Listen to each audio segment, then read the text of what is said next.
Forms, forms, and more forms. Which ones do you need when you're buying a Class 3 item? This is Alan with Quarter Horse Arms in Snow Camp, North Carolina. So let's talk about what's involved when you buy a Class 3 item like a silencer, for example.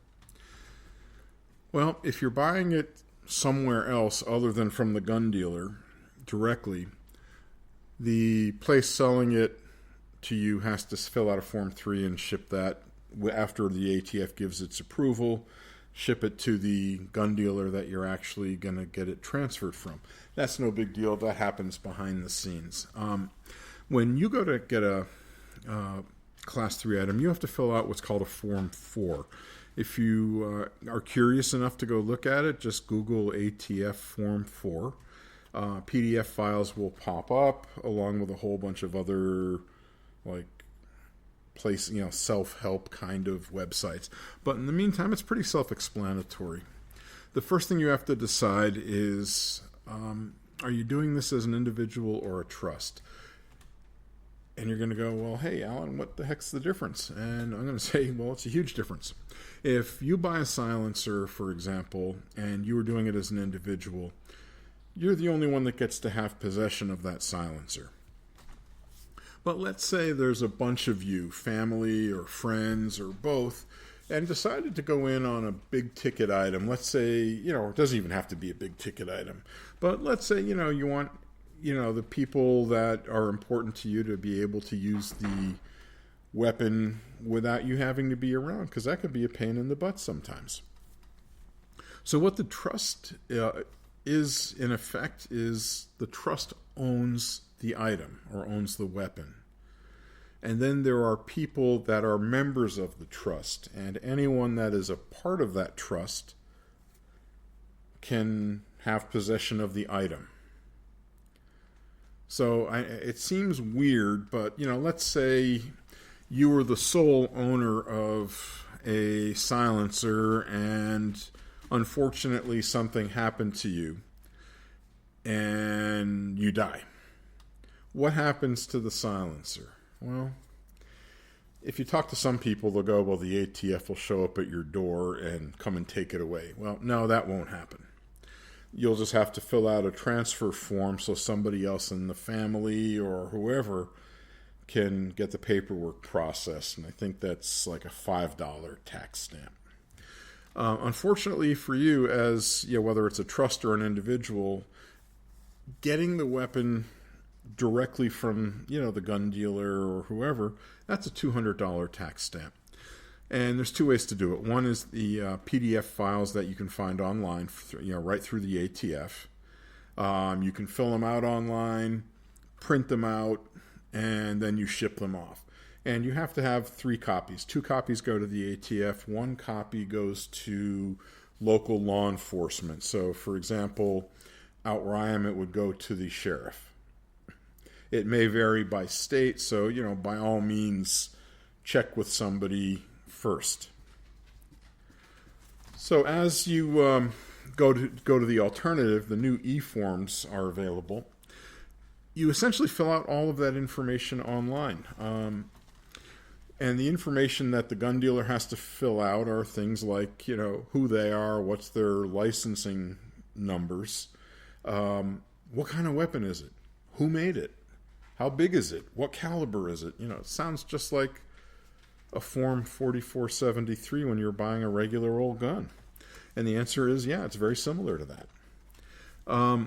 And once they get all of that vital info, it'll ask, if it's a trust, every member of the trust has to fill out a responsible person questionnaire, as well as the person, establishing the trust.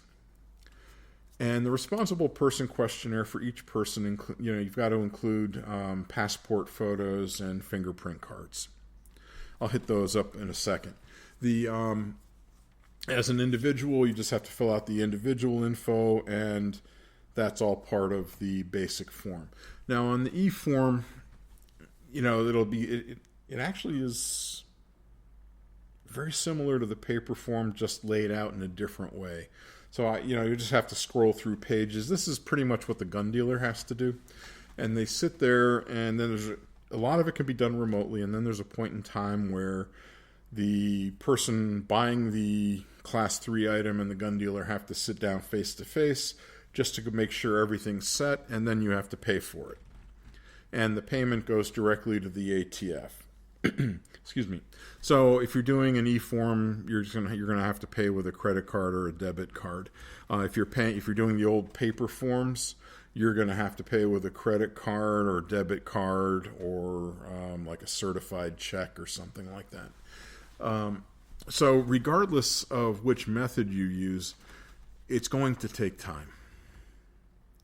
The e-form, the original claim was done within 90 days.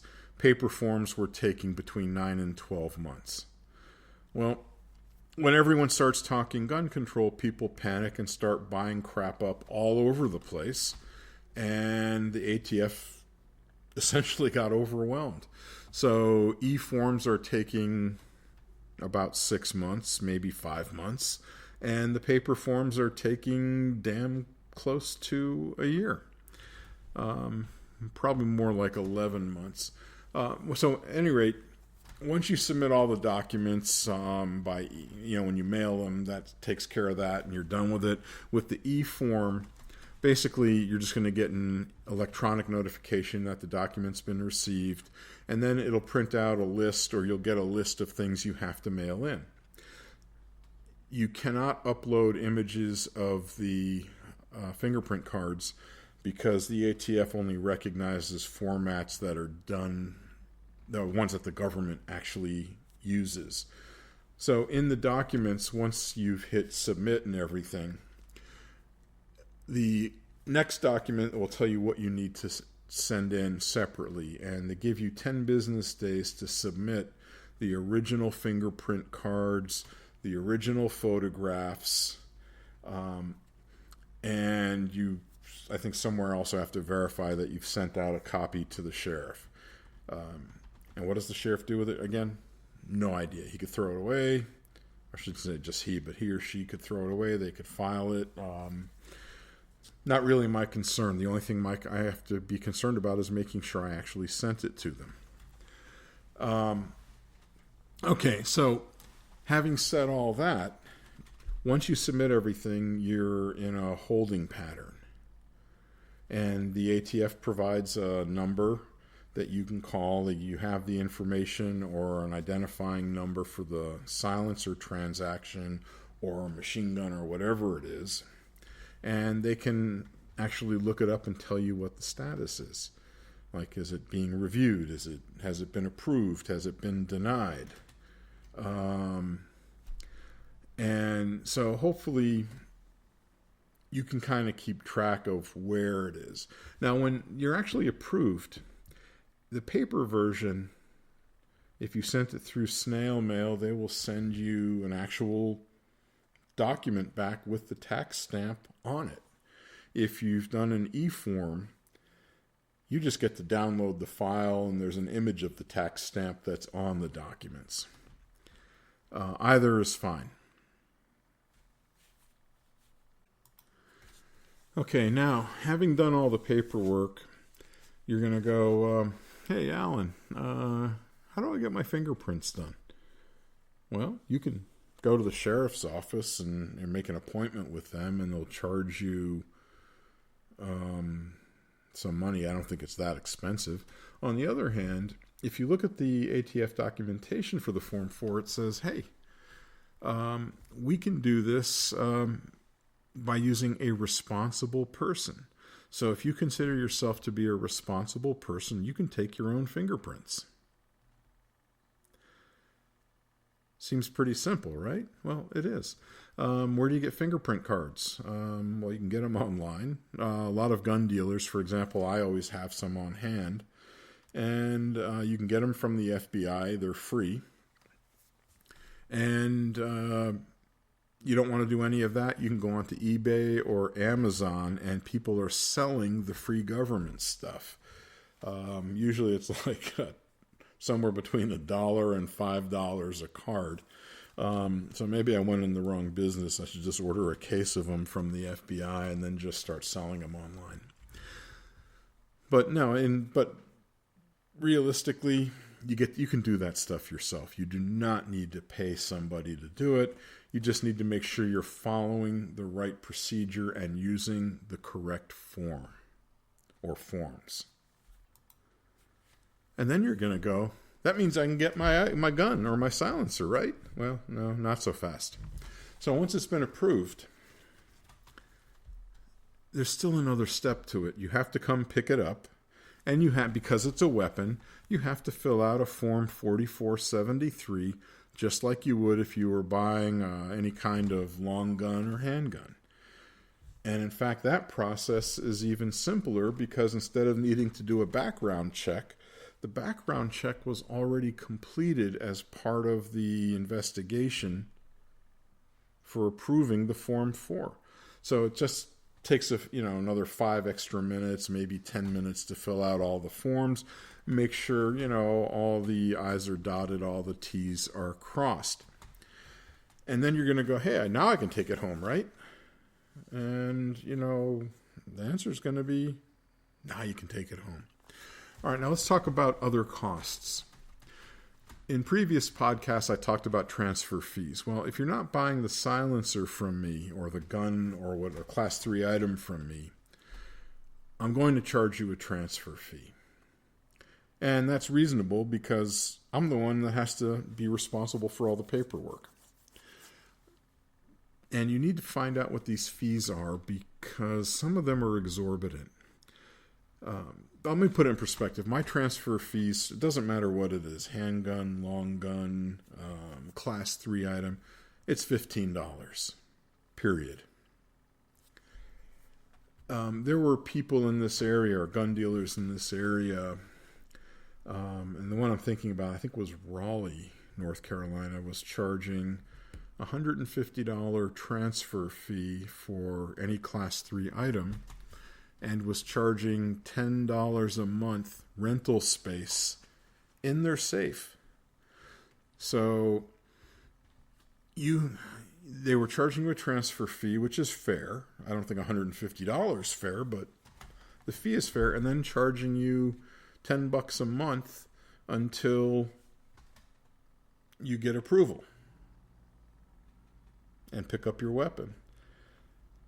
And then there are some places charging for filling out the paperwork. I received a call from a gentleman in Florida who called up, and he was actually, or I was going to be shipping a silencer down to his gun dealer, and he wanted to know how much I charged to fill out the paperwork. And, I misunderstood, and I thought he was talking about the ATF paperwork that I have to fill out to ship it from dealer to dealer. And he goes, no. The dealer where he is wants $90 to fill out the Form 4. So he goes, well, what do you charge? And I said, well, I do it as a courtesy. What's a little bit more time out of my life. No big deal. So just like I said in the podcast about, how to get a gun or handgun, shop around. First, find out, if any of the local dealers can get you better pricing than big box places. And the answer is usually yes. Usually. And the second thing is find out what other fees there are. Are they going to charge you to fill out paperwork? Are they going to charge you rental space? Now, granted, I've only seen that once. And I thought, quite frankly, it was pretty ballsy. I mean, stupid. If you were getting hit with all those extra fees, do you think you would go back a second time to get something from them? I would not. And then lastly, what do you get to do with your silencer while you're waiting? Well, I guess you can show up and polish it up and do whatever you need to do. Some gun dealers will let you do what I call conjugal visits with your Class 3 items. Meaning, who wants to buy something today and then have to wait 6 months before they can actually take possession of it? And the answer is, I wouldn't want to do that. Well, the conjugal visit, you can